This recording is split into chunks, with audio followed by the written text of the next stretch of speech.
courage, l'homme de pensée, et l'homme qui n'oublie jamais le mot peuple. Peuple. République, républicain. Ces deux mots-là que vous aimez beaucoup, monsieur Miard. Je vais vous dire, vous savez, Churchill un jour avait dit la démocratie c'est emmerdant, c'est pas toujours simple, mais jusqu'à nouvel ordre on n'a rien trouvé de mieux. Hein, voilà, c'est aussi simple que ça. Moi, à la limite, comme je dis en souriant, je veux bien être pour la dictature à condition que ce soit moi le dictateur. Mais, il y a un problème, c'est que la dictature, on sait quand ça commence, on sait jamais comment ça finit, et ça se termine en règle générale très mal. Donc, la démocratie est parfois faible, la République, parce que la République c'est la chose publique, c'est res publica, n'est-ce pas? Et même les rois français avaient le sens du bien commun, avaient le sens de la nation, avaient le sens de, pas toujours, mais de protéger le peuple. Hein, voilà. Et donc, la République, pour moi, c'est pour la nation, et c'est, je dirais, le lieu commun de notre souveraineté. Parce que, pour qu'il y ait une démocratie, il faut être souverain. C'est-à-dire qu'il faut être capable d'émettre des votes et d'émettre la souveraineté, c'est le socle de la démocratie. C'est-à-dire que si vous êtes obligé de suivre les conseils légèrement pressants d'une autre souveraineté, eh ben vous êtes vassal. Hein, et donc, moi, la vassalité, ça ne me va pas.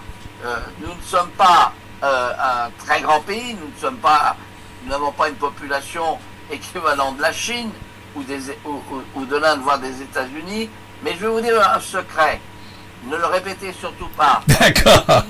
Il n'y a aucune corrélation entre la taille et la puissance.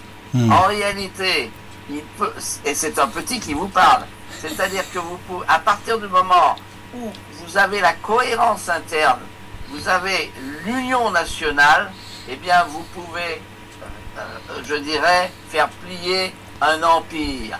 Et ça, on l'a toujours vu dans l'histoire. Napoléon, il était petit.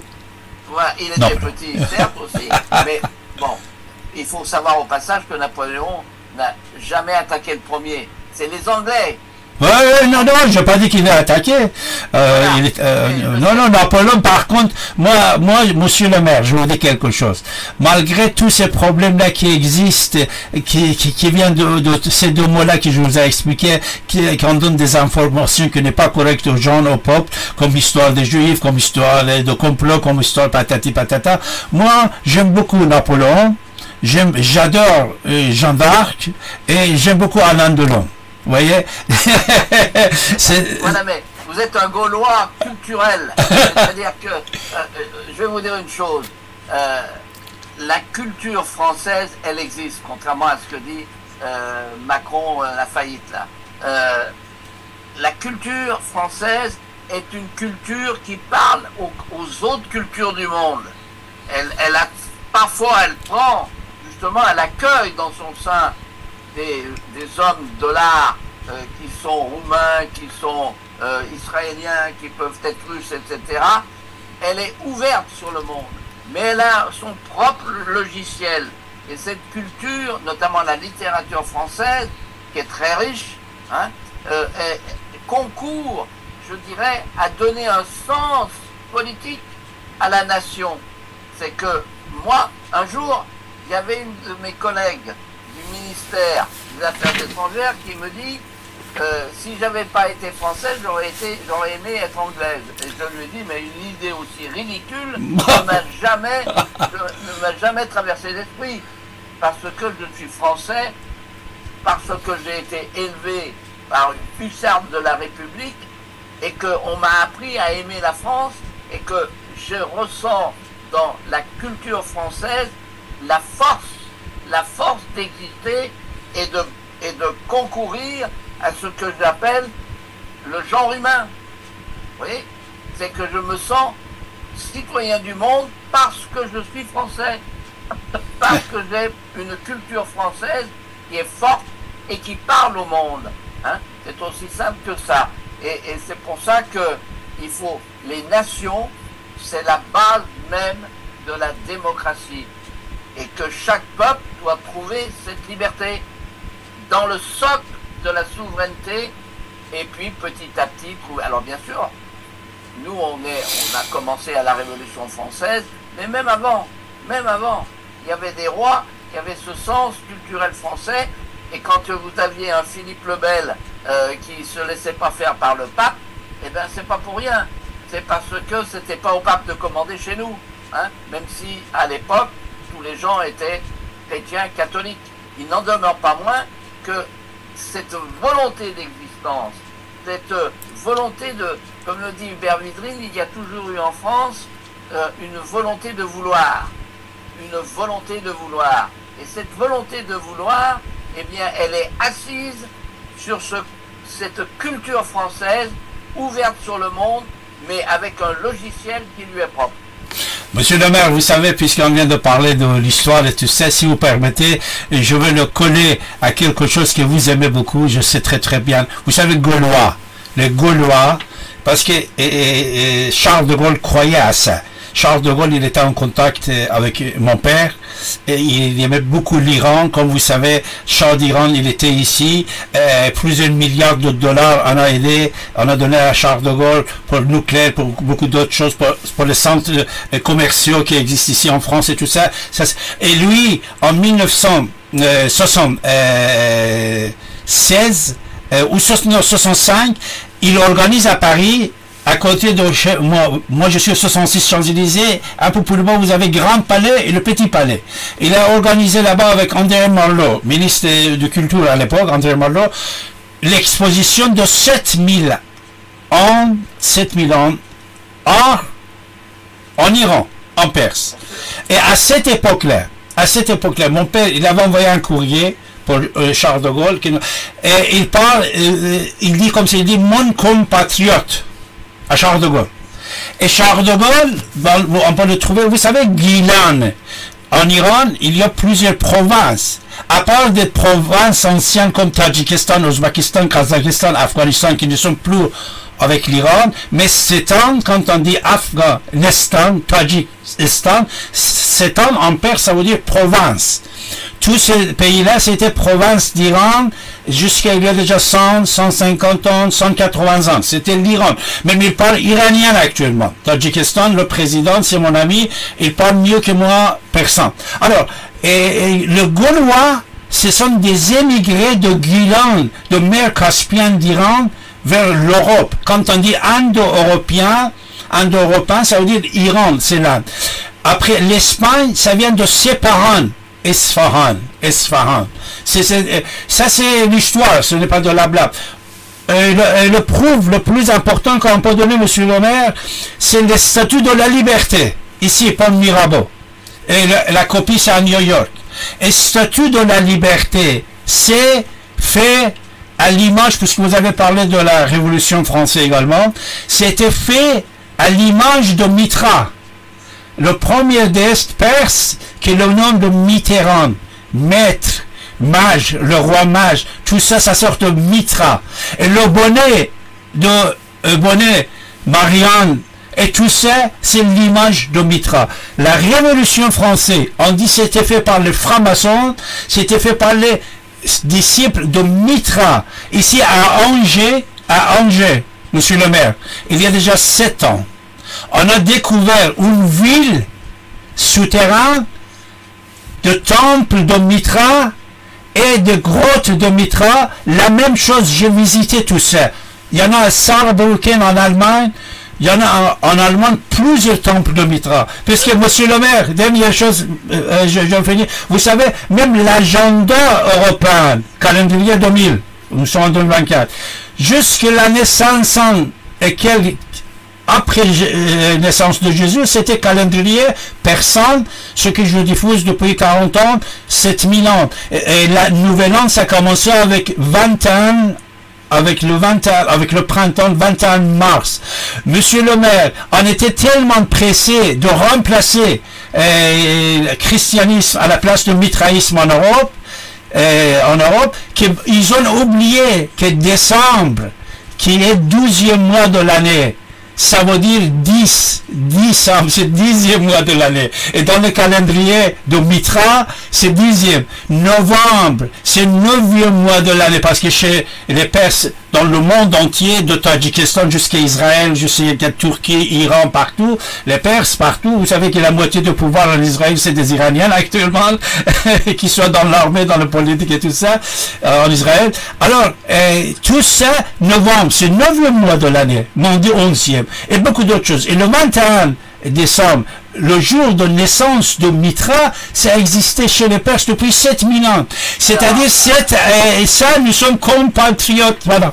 Mais oui, mais je vais vous dire une chose. Premièrement, pour être allé en Iran, effectivement, la civilisation iranienne, elle ne date pas d'hier matin. Et donc, c'est une très grande culture, etc. Mais ce que vous êtes en train de dire, c'est qu'en réalité, la naissance du Christ, le 25 septembre, c'est le solstice d'hiver, le solstice. Et ça appartient au genre humain, à l'humanité. Les équinoxes, c'est la même chose. Voilà. Et donc, c'est parce que les hommes, qui sont intelligents, et j'embrasse toutes les femmes, eh bien, les hommes ont constaté qu'à partir du solstice d'hiver, on a le retour de la lumière. On a le retour de la lumière. D'ailleurs, paradoxalement... La lumière, c'est le Mitra. C'est Mitra. Oui. Parce que Mitra, son nom, c'est soleil. C'est la lumière. C'est pour ça que même Torah, même évangélique, Moïse ou Jésus, ça commence avec la lumière. Oui, et partout, on parle de la lumière. Mitra, c'est la lumière sous la tête.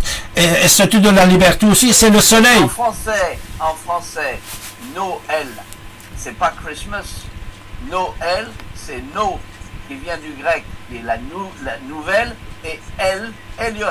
Bravo. La nouvelle lumière. Bravo. Et vous voyez, donc, tout ça est là. Et donc, ça, ce sont, je dirais, des éléments structurants de ce qu'est la civilisation telle que vous la connaissez en Iran et telle que nous la connaissons ici. C'est Mésopotamie, monsieur le maire. Même No que vous venez de dire, c'est vrai que ça a été marqué comme quoi grec. No. Ou n'importe quel Iranien, Tadjik, Afghan, vous dites no, c'est iranien. Aussi. Ah non, parce que vous avez, monsieur le maire, ça vous le connaissez, vous avez No Rose. Nowruz, c'est non. C'est-à-dire, beaucoup de choses on dit grec, mais c'était avant grec chez Mésopotamie, mais après Alexandre le Grand, qui a ramené la culture de Avesta, de Mitra, de Mésopotamie, parce que même même Mitra, quand on parle de Mitra, pour la plupart des gens, ils pensent que c'est une déesse de grec, de Yunnan en Europe. Mais non, l'ancienneté de Mitra, c'est 7700 ans.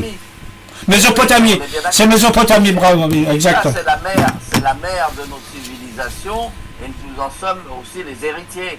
Et je peux vous dire que les Phéniciens, et notamment les Égyptiens aussi, ont participé à tous ces échanges. Voilà, et donc c'est là où vous vous rendez compte que je vais vous faire sourire. Quand les Américains, je dirais, veulent donner des leçons aux Iraniens multiséculaires et ultra-millénaires, ils rigolent, les Iraniens, parce que on en a vu d'autres. Hein, notre civilisation remonte à 5000 ans avant Jésus-Christ, donc on a un peu de place. Et c'est vrai qu'en Iran, on sent bien que même si l'islam chiite aujourd'hui est présent en Iran, il n'en demeure pas moins que les éléments même de l'ancienne civilisation, à savoir l'eau, le fer et l'air, sont toujours présents. Moi, j'ai été beaucoup frappé de voir combien dans chaque hôtel, quand on arrive, il y a une fontaine. C'est un élément de l'Iran ancestral, n'est-ce pas? Et que s'il y a un clergé, dans l'islam chiite, c'est parce qu'il y avait un clergé avant. Madj, le roi Madj. Voilà. Et donc, tout ça est tout à fait logique.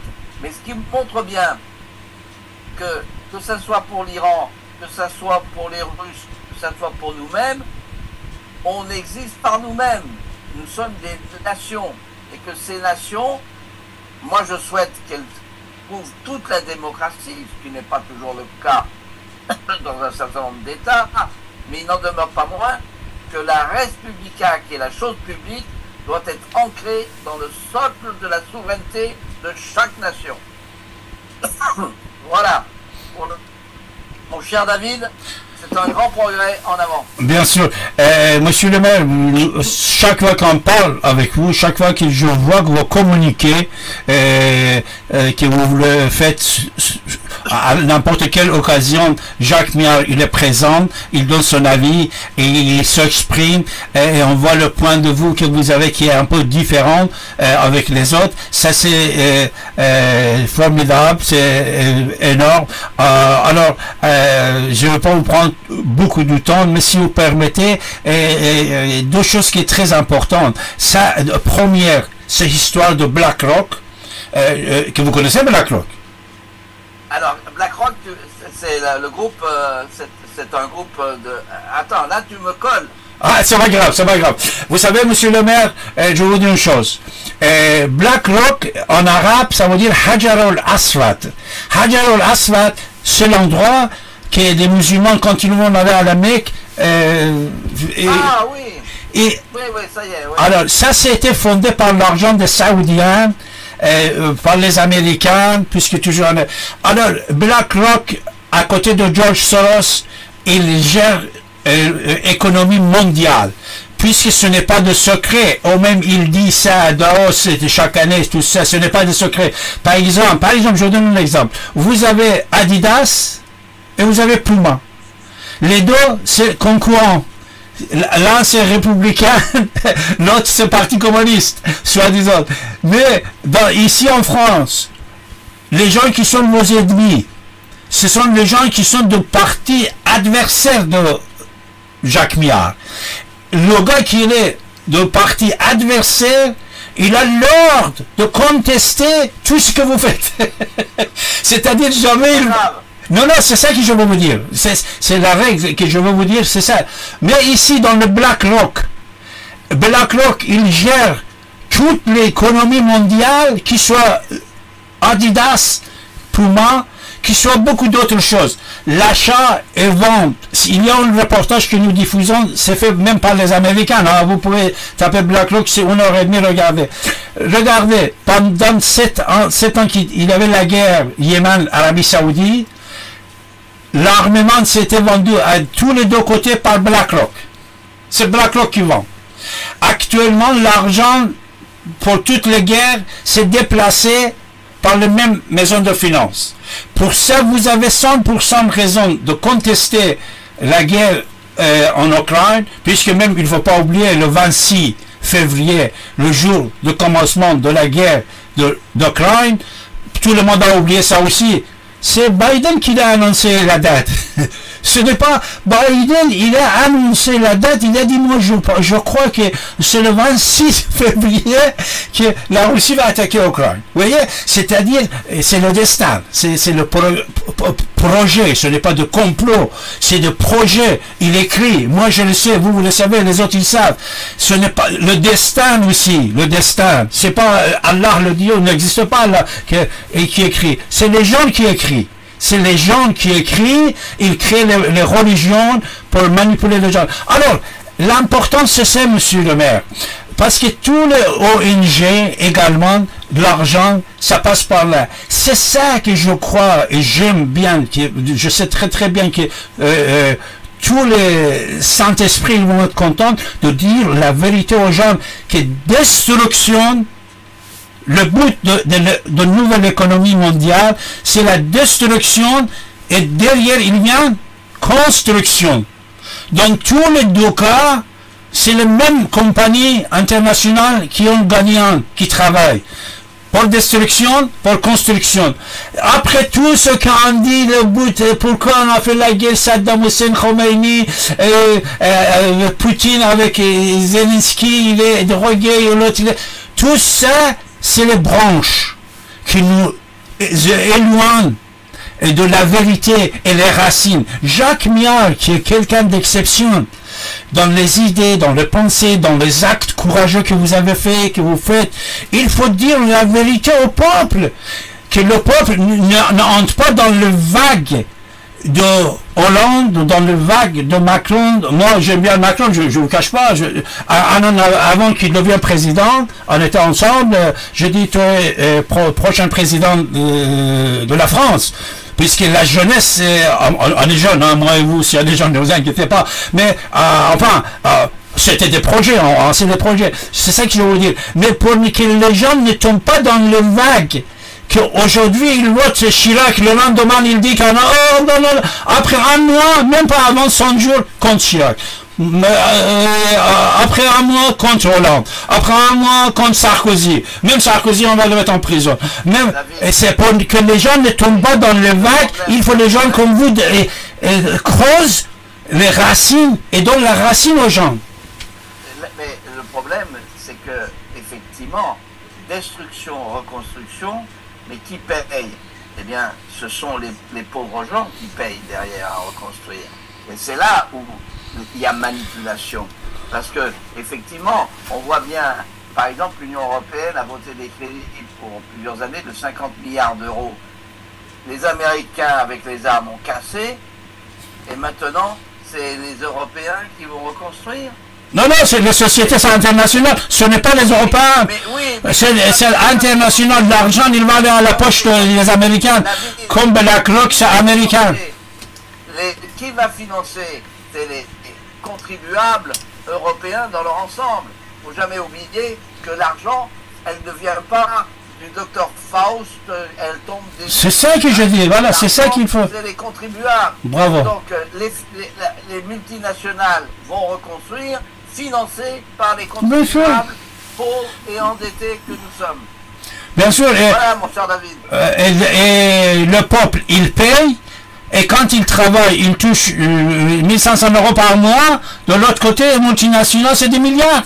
Vous voyez, c'est ça qu'il faut, il faut dire ça au peuple pour ne pas, puisque vous êtes candidat, vous m'avez dit, et surtout que vous étiez même candidat primaire présidentiel. Bravo, c'est très intéressant. Non, pas pour la présidentielle. Non, vous étiez dans le... ça, c'était pour m'exprimer. Ouais. C'était pas, voilà, c'était un coup pour rien. Mais maintenant, pour la prochaine élection que vous êtes candidat, c'est votre droit, vous devez récupérer votre siège, puisque vous le méritez, voilà, vous le méritez, et les gens vous aiment beaucoup, et plusieurs fois j'ai participé à la fête annuelle que vous faites là-bas, c'est énorme, c'est-à-dire c'est très rare. Et alors, n'oubliez pas que quand on dit plusieurs dizaines d'années vous êtes maire de Maison de Lafitte, c'est une fierté. Ça aussi, il ne faut pas tomber dans le piège des gens qui disent oh, il est là. Non, mon père, il était mon père jusqu'à la fin de sa vie. Vous voyez, le père merci, David. Voilà. Bon, eh bien, merci de m'avoir permis de m'exprimer sur votre chaîne internationale. N'est-ce pas? On était tellement ravis. Je vous embrasse. Je vous dis. Je salue tous les internautes et je leur dis le combat continue dans la cohérence d'une politique que j'ai toujours menée. Mais on n'a pas pu parler de Hamas-Israël. Ah, bah Hamas-Israël, là encore, on ne peut pas continuer comme ça, parce que ça crée, comme vous le savez, tu m'as fait ça, je t'ai fait ça, et ça recommence, c'est la haine, et la guerre perpétuelle. Il faut trouver une solution politique, là encore. C'est quoi votre solution? Vous proposez, qu'est-ce que vous proposez? Alors, la seule solution qui est mise sur la table actuellement, et qui va être très difficile, c'est effectivement la capacité d'avoir deux États, et avec une sorte de coopération en dessus sur le plan économique. Parce que les Gazaouis, les Palestiniens sont très intelligents, et sont notamment des bons mathématiciens, et les Israéliens sont tout aussi intelligents. Donc au lieu de se faire la guerre en permanence, avec justement, je dirais, les intégrismes et les excès religieux, parce que moi je suis très inquiet aujourd'hui pour Israël. Les ultra-orthodoxes ne sont pas fréquentables. tout comme les gens de Daesh, vous voyez ce que je veux dire, et les terroristes. Et donc, si on les laisse prendre la main des deux côtés, c'est la guerre à perpétuité. Et donc, ça ne peut pas marcher comme ça. Et il faut que les Israéliens laïcs et les Gazaouis laïcs et qui sont, je dirais, qui veulent vivre dans leur terre, prennent le dessus sur les extrémistes. Eh bien, c'est un sacré programme, mais ce n'est pas réalisé demain matin. Hein. Monsieur le maire, vous savez, une chose que je veux vous dire, c'est la vérité. Déjà, le problème des Palestiniens, c'est chez eux. Ce n'est pas en Israël, ils ne sont pas unis, c'est 250 partis politiques pour 2 millions de personnes. Et deuxièmement, comme vous dites, à Gaza, gouvernement laïque, les gens laïcs, je suis désolé, dans le désert d'Arabie Saoudite, quand on voulait traverser le désert, l'homme et femme, ils couvraient la tête avec le chefia ou avec le voile. D'accord? Actuellement, à Paris, à Londres, à Gaza, en Iran, les femmes qui mettent ça sous leur tête et ils ne savent pas pourquoi. Ces gens-là, ils sont en majorité en Gaza. À Gaza, monsieur le maire, ça faisait des années que c'est Hamas qui gouvernait et qui gouverne. Alors, il n'y a pas de laïcité, ils ne le savent pas. C'est-à-dire, ils sont intégristes. Pardon quand je dis intégristes, pardon, excuse-moi, je vous dis, monsieur le maire, l'individu qui met le truc de désert, qui ne sert pas dans le soleil des villes civilisées, qui n'a pas de désert, qui ne va pas monter sur le chameau, qui met ça sur la tête, et il ne sait pas, il ne sait pas que ça, ce n'est pas laïque. Non, mais tu as raison. Mais cela étant, qu'on le veuille ou non, il faut que les peuples de chaque côté ne suivent plus les extrémistes des deux camps. C'est ça le problème. Mais quand ils ont faim, l'argent vient par des millions et des milliards. Et monsieur le maire, imaginez-vous très bien que Gaza, c'était à la main de Hamas. Ils ont commencé à tuer leur frère de Mahmoud Abbas. Oui. Mahmoud Abbas, c'est un voleur. Regardez combien d'argent Yasser Arafat il a laissé sur le compte à l'étranger. Vous voyez qu'est-ce que je veux dire? C'est tout à fait exact. Mais je n'aurais pas la cruauté de rappeler que le Hamas a été créé par des services secrets occidentaux pour contrer Abu Hamas. Donc, et c'est aussi ça, Arafat à l'époque. Et donc, il est clair qu'il y en a qui ont joué un peu aux apprentis sorciers, un peu comme les Américains quand ils ont financé Ben Laden en Afghanistan. Donc, il y a un moment, il faut aussi remettre les pendules à l'heure. C'est le projet, monsieur le maire, qui a été fait, même Madame Clinton, elle a dit, c'est-à-dire, à nous, il dit, c'est une erreur. C'est des projets pour destruction, construction, destruction, reconstruction. Monsieur le maire, une question dernière. Pourquoi vous ne vous envisagez pas, avec un groupe parlementaire, aller rencontrer Benjamin Netanyahu? Écoutez, je vais vous dire une chose. Un, je suis plus député aujourd'hui. Deux, un certain nombre de députés français sont allés voir Netanyahou, etc. Donc ça, c'est déjà fait. Le problème... Non, vous êtes député d'honneur, vous êtes une personne, un sage, parmi les sages français, respectables. Vous rassemblez, vous disiez une quinzaine de... Mais il va vous accepter, je vous dis tout de suite que si vous serez une équipe d'aller le voir, il va vous accepter. Pourquoi vous ne faites pas ça? Je vais vous dire une chose, Vous savez, le chemin est long. Et le chemin de Damas est toujours très long. Donc, Damas ou Tel Aviv? Non, mais c'est la même chose. C'est la même chose. Ce sont des chemins longs.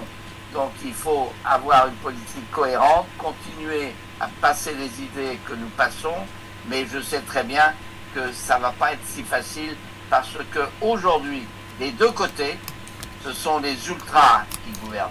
Et donc, il faut retrouver des gens responsables et raisonnables comprennent que la guerre n'est pas la solution, elle ne fait que préparer la prochaine guerre. Vous voyez ce que je veux dire? Exactement. Alors, monsieur le maire, vous savez, Pierre Marion, il m'a dit, de temps en temps, Moussad, quand il voulait dire quelque chose à Premier ministre, il venait me voir ici, il disait à Mitterrand, on voit Pierre Marion de dire ça. Maintenant, moi, je crois que si vous avec une équipe, vous allez là-bas dire certaines choses à Benjamin Netanyahu, il vaut mieux écouter que les manifestations à Tel Aviv. Ah, je ne sais pas si vous avez raison, mais on peut toujours l'espérer. Voilà. Merci, David. Merci, Jacques Miard. Je vous embrasse, à très bientôt. Et moi aussi. Au revoir. Au revoir. Au revoir. Merci, au revoir. Au revoir. Voilà, mes chers amis, c'était M. Jacques Miard, ancien député, maire, était avec nous en direct. Voilà, je le remercie beaucoup. Et vous écoutez votre radio sur 95.2 FM, mes chers amis. Maintenant, si vous avez des choses à nous dire, pourquoi pas, on va vous le prendre avec grand plaisir.